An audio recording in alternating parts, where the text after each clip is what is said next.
Hello, today we're going to be reading Junie and the Mushy, Gushy Valentine. Valentime with the M.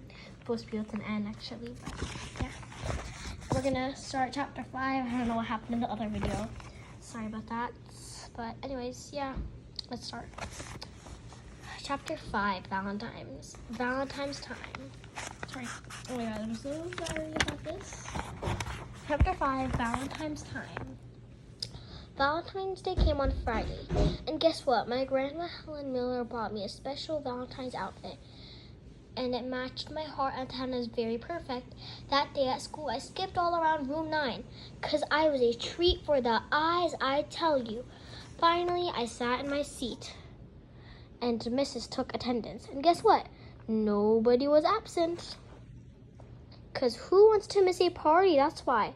After attendance, Mrs. put on a special Valentine's apron. It had a big heart pocket in the front. Then Mrs. filled the heart pocket with Valentine's cards from the box, and she delivered them to all of the children. And wait till you hear this. The very first Valentine was delivered to me, to Junie B. Jones, and it said my name on the envelope. Yahoo! I shouted, real thrilled. I am first again, Mrs. Yahoo! Yahoo! After that, Mrs. kept on delivering cards until the whole Valentine's box was empty. Then all of us got to open up our cards, and it was as fun as a birthday party, I tell you.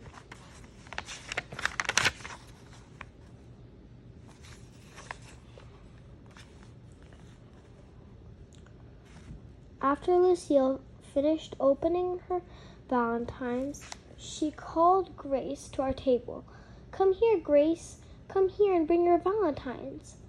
Then you and I can count our cards, and we'll see how we who got the most from the boys, she said. Grace came over. She smiled kind of nervous. Well, okay, here goes, she said. Then Grace pulled out all of her Valentines in front of me and Lucille, and she counted them one by one. Pretty soon Grace wasn't smiling anymore. Rats, I knew I shouldn't have come over here, she said. Lucille grinned a teeny bit. Why, Grace, she asked. How many did you get? You have to tell me, Grace. How many? Grace did a big sigh. I only got 17, she said. And I only got one card from every person. And that's all, no extras. Lucille's face lightened up very bright. She flipped her hair all around her in the air. Gee, I am sorry to hear that, Grace, she said. Well, I suppose I should count mine now. After that, Lucille counted her cards in front of me. And Grace, she counted them right out loud. 13, 14, 15, 16. All of a sudden, Lucille stopped counting, because there was only one more Valentine left in her pile, that's why. She quick stood up at her seat and looked all around herself. First, she looked under the table, and then she looked on the top of her chair and all over the floor. Also, she looked in her pockets and her backpack and her purse.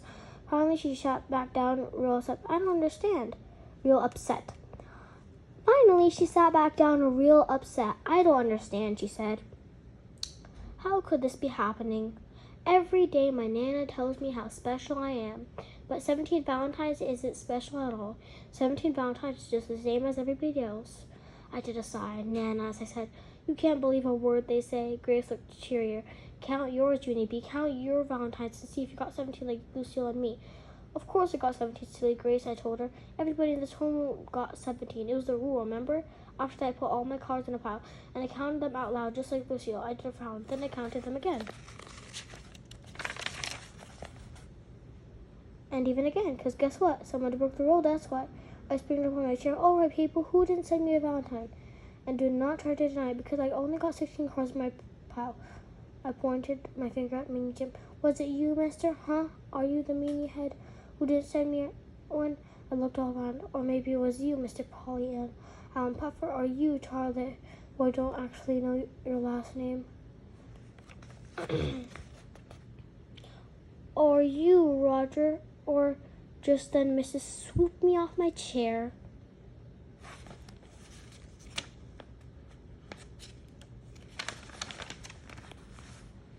Do not stand on her chair, Junie B, she said. And please don't fight about Valentine's. If someone didn't send you a card, it was just a mistake.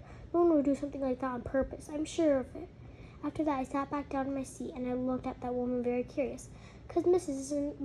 is a nice teacher, but sometimes she doesn't understand children at all. Chapter 6, Bingo. I put my head down on my table because I need to figure out who didn't send me a Valentine. That's why. I thinked and thinked real hard. Then all of a sudden I springed up. Lucille, I think of a plan. I think of a plan. 1 second, let me just start chapter 6 again. I'm very sorry. Chapter 6, Bingo. I put my head down on my table because I needed to figure out who didn't send me a Valentine. That's why. I thinked and thinked real hard. Then all of a sudden I springed up. Lucille, I think of a plan. I think of how to find that guy. All I have to do is see the names of who signed my Valentines. Because whoever is missing is the person who didn't send me one. Lucille looked admiring at me. That is very smart of you, Junie, she said. You should be on cops. I know it, I said back. My head is as sharp as a tack. After that, I got all of my Valentines in my pile, and me and Lucille looked at the people who signed them. We kept track of their names very good. Only too bad for me, because 7 of my Valentines weren't even signed.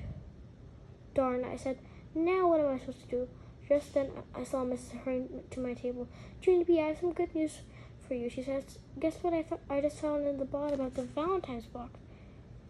I sat up real quick, because guessing games are my favorite, of course. A meatball, I said. Mrs. found no meatball. No, Junie B. Why would there be a meatball in the box? Think about it. What have people been putting in the Valentine's box all week? Valentine's cards, I said real smart. Right, she said. And how many Valentines did you get today? 16, I told her. Yes, she said. You were missing one, weren't you? And so what do you think I found in the bottom of the box just now? This time I thought my hardest. A meatball, I said. Mrs. rolled her eyes up at the ceiling. Then I looked up there too, but I didn't see a thing. I did not see anything. Finally, Mrs. put a giant envelope from behind her back. No, this, Junie B, she said. This is what I found in the bottom of the box. I found you this big envelope, and it's addressed to you. My mouth came open very shocked. Then all of a sudden I clapped my hands very thrilled. Hey, wait a second. Maybe this could be my missing Valentine. Mrs. looked funny at me. Bingo, she said kind of soft. Yes, I shouted, bingo, bingo, bingo. After that, I jumped up and down and I danced all around because nobody broke the rule after all. And that was very nice of them. After I finished dancing, I opened up the envelope. And it was the beautifulest card I ever saw. It had lace and hearts all over the front. And a purple ribbon was weaved all around the edge. Look, Mrs., look, it's a Mushy Gushy kind, I said. I always wanted one of these things. Who sent it, huh? Read me their name, okay? Who sent it? Mrs. opened up the card and looked at the name. Then she laughed out loud. Well, it looks like you've got yourself a fan, she said. She ruffled my hair. This card is signed from your secret admirer. I raised up my eyebrows. Huh? What? Who? Mrs. smiled. A secret admirer is someone who likes you very much, but he's too shy to tell you. She explained. I guess your Valentine's Day turned out pretty good after all, huh? She said. Yes, my Valentine's Day turned out almost perfect, I said. Now all I have to do is figure out who my secret admirer is, and I will be in business. After that, I put my head on my table, and I closed my eyes, because I need to think of another plan, of course. Chapter 7, Wink, Wink. Another plan did not come easy. I thinked and thinked for a real long time. Finally, I tapped on my bestest friend, Lucille. Want to help me, Lucille? I asked. Want to help me figure out my secret admirer? Lucille did mad eyes at me. Just because you have a secret admirer doesn't mean you're prettier than me, she said, very annoyed. I looked surprised at her. I never thought I was prettier, Lucille, I said. It's just that someone in Moonlight loves me better than he loves you. And I kept on wondering who it is. Lucille leaned close to my face. It's a cuckoo head boy, that's who it is, she said. After that, she scooted her chair to the end of the table, and she turned her head away from me. I did a mad breath at that girl. Keep acting like that, and you'll be sweeping your own castle, I said. After that, I looked all around room 9, and guess who I saw? I saw Crybaby William, that's who. Crybaby William sits right behind me. And he's the shyest girl I ever heard of. So maybe he might be my secret admirer. I spinned around my chair and waved at him. Hello, shy boy, I said, real cute. William looked nervous at me. What do you want? He said. I wrinkled my nose. Very darling. Yeah, only you don't even have to be shy of me anymore, William, because I think I know your secret, I said. After that, I put my chin on his table and I winked my eye at him. Only I'm not actually good at winking, and so I had to say the words. Wink, wink, William. I said, wink, wink. I said, wink, wink, wink. See my eye? See how it's trying to wink at you? William's face started to sweat. Turn around, please, he said. I did a giggle, 'cause that admirer was shyer than I thought. You are a silly sausage, William, I said. Then I tried to tickle him under his chin. But William swatted my hand away. I tapped on my fingers on the table. Okay, here's the thing, William.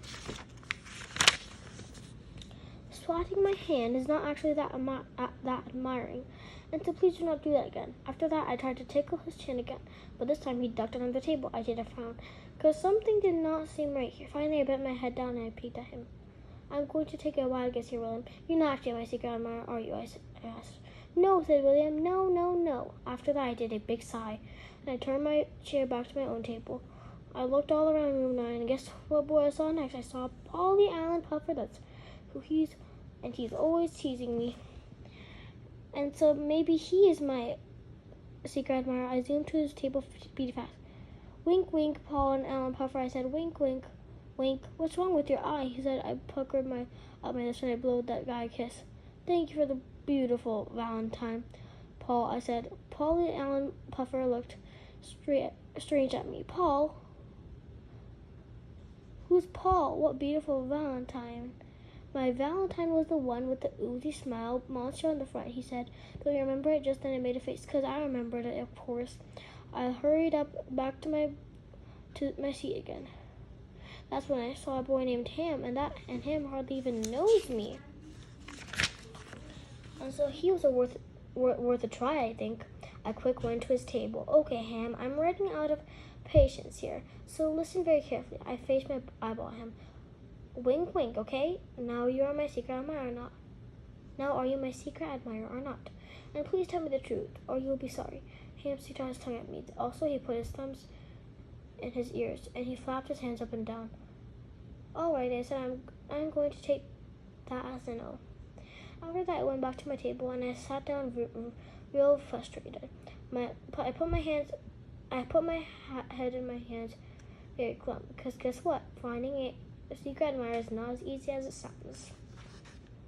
I guess we're going to be reading chapter 8 next time. Okay, bye.